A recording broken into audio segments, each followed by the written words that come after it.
So, this is exactly how the Huawei Mate 80 Pro Max is gonna look like. Just check out these renders. The whole design has this infinity vibe going on, and honestly, it looks crazy premium. And now we finally know why.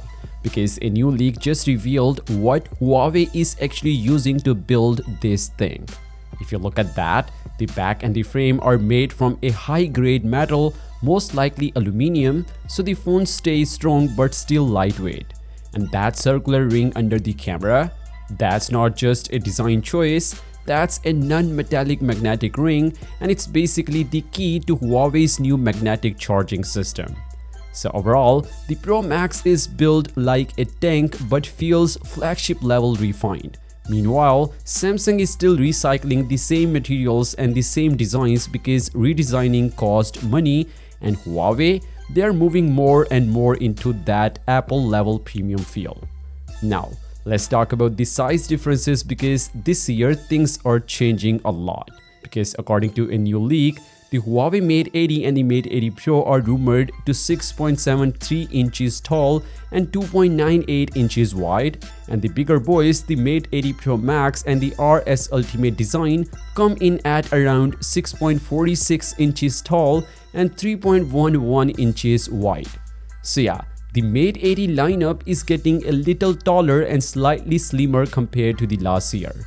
The tipster also mentioned that the camera modules on the Mate 80 is pretty thick, so measuring the exact thickness is tricky, but the actual body is slimmer than the previous two generations.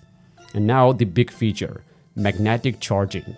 As you know, Huawei already sports magnetic wireless charging, but you need a magnetic case for it. Without the case, it works like normal wireless charging. But the Mate 80 series, well, this changes everything.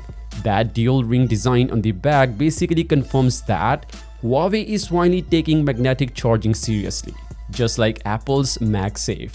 And if this turns out to be true, this might be Huawei's first phone that sports full magnetic charging without needing a special case. And magnetic charging is just better. It snaps perfectly into place, it's more reliable, it reduces wear on your charging port, and it can even give you a faster speeds. Plus, leak says Huawei might launch a dedicated magnetic case and accessories, but we'll see that later. So yeah, the Huawei Mate 80 Pro Max isn't just a new design. This year we are getting a new materials, a new charging system and more premium build, and now even a new size profiles. Everything becomes official on November 25, but honestly, from what we've seen so far, the Huawei Mate 80 series is shaping up to be a complete beast. What do you guys think about it? Share your thoughts on it in the comments section below, and as always, I will catch you guys in the next one. Peace out.